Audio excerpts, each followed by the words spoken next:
தாவீது ஒரு பெரிய பணக்காரனுடைய மகன். ஆடு மேய்க்கிற அவசியமே இல்லை. ஆடு மேய்க்க துரத்தப்பட்டான்.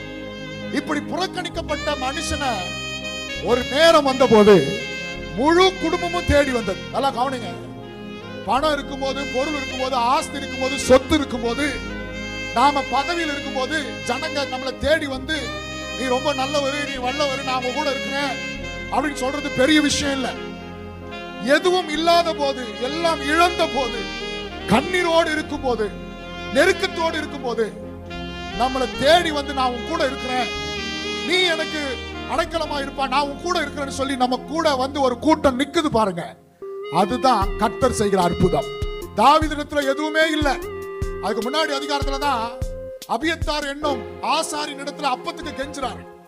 சாப்பாட்டு கூட வழி இல்லாம சவுலுக்கு பயந்து கெபிக்குள்ள இருக்கும் போதுதான் தாய், தகப்பன், சகோதரர்கள் எல்லாரும் தேடி வந்தார்கள்.